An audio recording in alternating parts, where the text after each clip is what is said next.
Hello guys, welcome to my channel. तो इस video में हम लोग क्लास 10th का chapter number 3 pair of linear equation in two variables का एक्सरसाइज 3.1 का क्वेश्चन नंबर 2 डिस्कस करने जा रहे हैं। इससे पहले वाले वीडियो में हमने एक्सरसाइज 3.1 का वन क्वेश्चन को बहुत अच्छे तरीके से डिस्कस कर दिया था।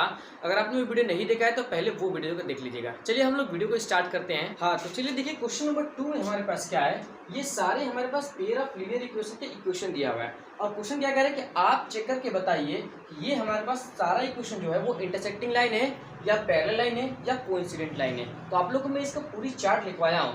कैसे चेक कर दिया जाता है, A1/A2, B1/B2 और C1/C2 कंसेप्ट इस्तेमाल करके आपको इसको चेक किया जाता है। सबसे पहले आप इसको देखिएगा, फिर इसको देखिएगा, आफ्टर दैट इसको देखिएगा। सबसे पहले हम लोग बाबू इसको देखते हैं, ठीक है, इसको देखते हैं सबसे पहले और उसके बाद हम लोग इसको देखेंगे, फिर इसको देखेंगे। सबसे पहले आप इसको देखिए, इसमें देखिए A1/A2, B1/B2 और C1/C2, ठीक है। तो इसको चेक करने के लिए हम सब इसको पहले मिटा देते हैं और इसको अच्छे तरीके से करते हैं, थोड़ा बड़ा बड़ा लिखते हैं, फिर उसके बाद हम लोग 1 बाय 1 इसको सारे को चेक करेंगे, ठीक है। तो चलिए इसको हम चेक करते हैं। तो देखिए हमारे पास क्या है, सबसे पहले इसको चेक करते हैं। X वाला A1 होता है, Y वाला B1 होता है और ये C1 होता है, A2 होता है, B2 होता है और C2 होता है। तो देखिए सबसे पहले आप निकालिए A1/A2 जो कि आएगा कितना बाबू, 5/7। फिर निकालिए आप B1/B2, फिर निकालिए आप B1/B2, ठीक है। B1/B2 कितना आएगा, माइनस का 4/6, 2 से 2 बार में कटेगा, 2 से 3 बार में कटेगा, इसका मतलब माइनस का है 2/3। अब C1/C2 को आपको चेक करने की कोई जरूरत नहीं, क्योंकि यही आपको पता चल गया कि A1/A2 B1/B2 के बराबर नहीं आया। तो मतलब क्या होगा हमारे पास, जब A1/A2 बराबर नहीं आया है B1/B2 का, जब A1/A2 B1/B2 का बराबर नहीं आया है, तो इस तरीके के लाइंस को हम क्या कहते हैं, इस तरीके के लाइंस को हम इंटरसेक्टिंग लाइन कहते हैं। क्या कहते हैं बाबू, इंटरसेक्टिंग लाइन कहते हैं, ठीक है। इस तरीके की लाइन को हम इंटरसेक्टिंग लाइन कहते हैं और इसका दूसरा नाम यूनिक सोल्यूशन होता है। आप यूनिक सोल्यूशन भी इसको कह सकते हैं। तो आई होप कि आपको बहुत अच्छे तरीके से समझ में आया होगा, ठीक है। तो चलिए इसका सेकंड पार्ट करते हैं।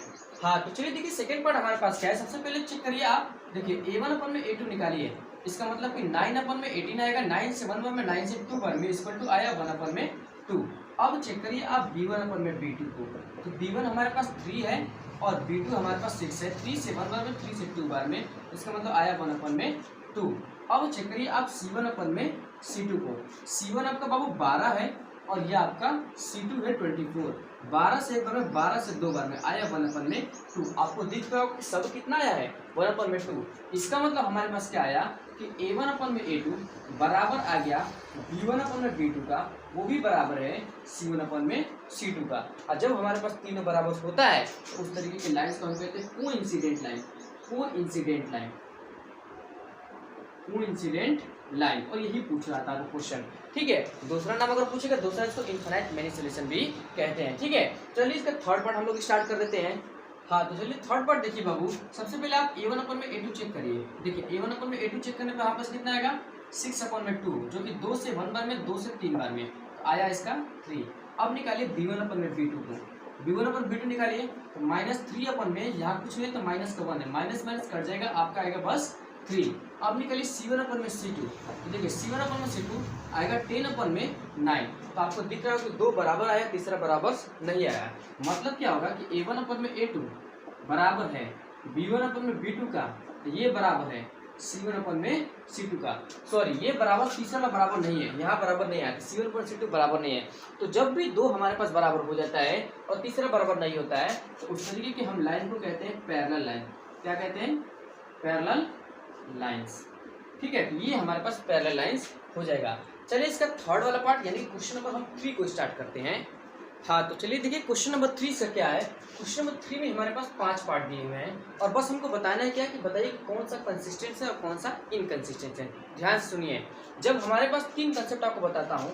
जब हमारे पास A1/A2 नहीं आता है बराबर B1/B2 का, ये हमारे पास कंसिस्टेंट होता है। दूसरा, जब A1/A2 बराबर आ जाए B1/B2 का, ये भी आ जाए अपन C1/C2 का, तो ये भी हमारे पास कंसिस्टेंट होता है। ये दोनों हमारे पास कंसिस्टेंट होते हैं। तीसरा, जब A1/A2 बराबर आ जाए B1/B2 का, लेकिन तीसरा बराबर नहीं आता है C1/C2 का, ये हमारे पास क्या होता है, इनकंसिस्टेंट होता है। तो चलिए 1 बाय 1 हम सारा चेक कर लेते हैं। बहुत इजी सा क्वेश्चन है, ठीक है। देखिए हमारे पास क्या होगा, ध्यान से देखिएगा। सबसे पहले इसमें हम लोग चेक करते हैं बाबू, ये वाला क्वेश्चन में पहले आप निकालो इसका A1/A2, ये दोनों इक्वेशन का, ये और ये दिया है। देखिए इस वाले क्वेश्चन को हम सबसे पहले सॉल्व करते हैं, ये वाला क्वेश्चन का।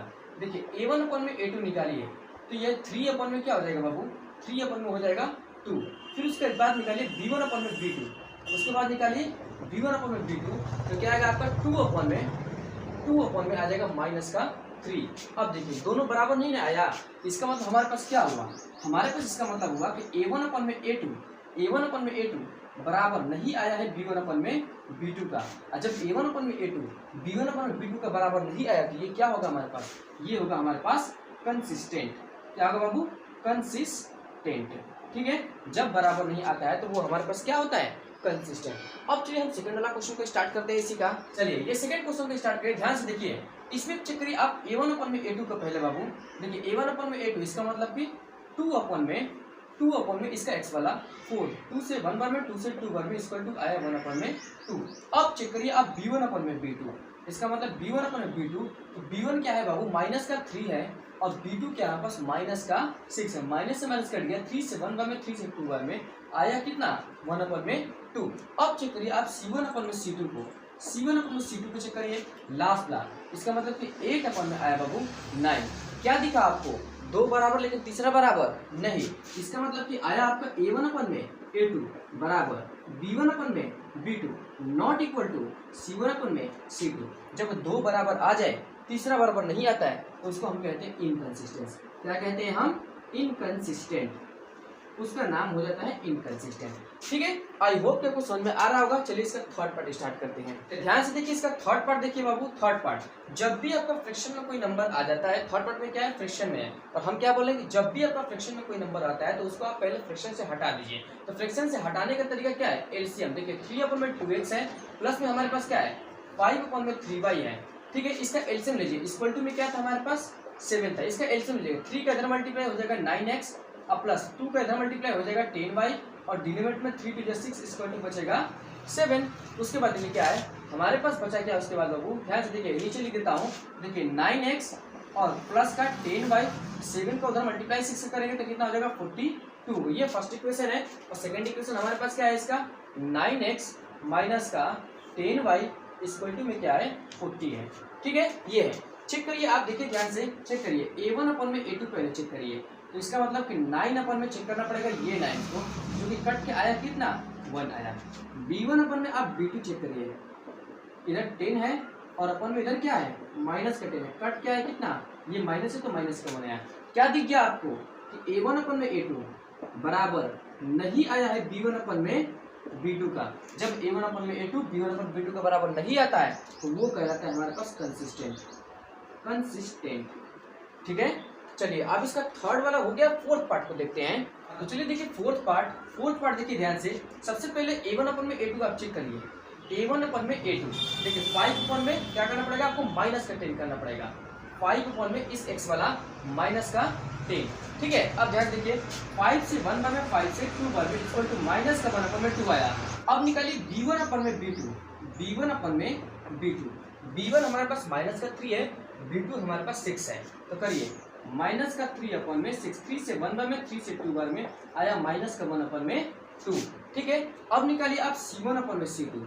ठीक है, c1 अपन में c2 निकालिए, c1 11 है, c2 माइनस का 22 है, इसका मतलब 11 अपन में माइनस का 22, 11 से 1 बार में 11 से 2 बार में माइनस है, तो इसका मतलब आया माइनस का 1/2, सब आया है माइनस का 1/2, तीनों बराबर से हमारे पास। इसका मतलब a1 अपन में a2 बराबर से b1 अपन में b2 बराबर से c1 अपन में c2 का। जब तीनों बराबर से उस तरीके के इस इक्वेशन को हम क्या कहते हैं, कंसिस्टेंट।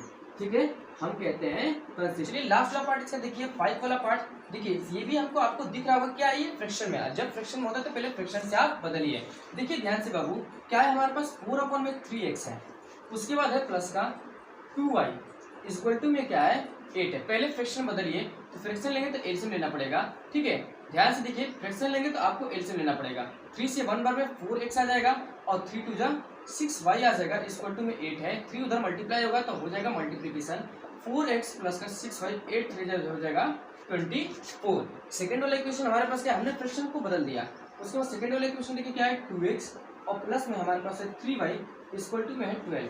चेक करिए आप ध्यान से, देखिए a1 अपन में a2 आप चेक करिए, जो कि आएगा 4 अपन में 2, 2 से 2 बार में कटेगा तो आएगा आपका 2।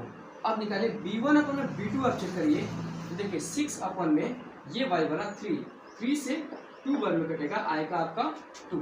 लास्ट c1/c2 आप चेक करिए, जो कि आएगा हमारे पास क्या बाबू 24 में आएगा 12 से 2 बार में कटेगा तो आएगा 2। दिख रहा है आपको तीनों बराबर था क्या?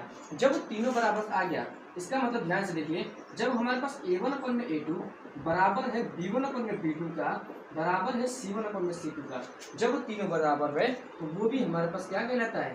कंसिस्टेंट कहलाता है, वो भी हमारे पास कंसिस्टेंट कहलाता है। ठीक है, तो आई होप कि आपको सारा क्वेश्चन तीसरा तक, क्वेश्चन नंबर 3 तक बहुत अच्छे तरीके से समझ में आया होगा। मिलते हैं आपसे नेक्स्ट वीडियो में, तब तक से thank you so much for 11 supports. और एक बात और भाई, अगर आपको मेरा वीडियो पसंद आ रहा है, मेरा एक्सप्लेनेशन पसंद आ रहा है, तो प्लीज़ मेरे वीडियो को लाइक शेयर सब्सक्राइब कर दीजिएगा। मिलते हैं आपसे नेक्स्ट वीडियो में।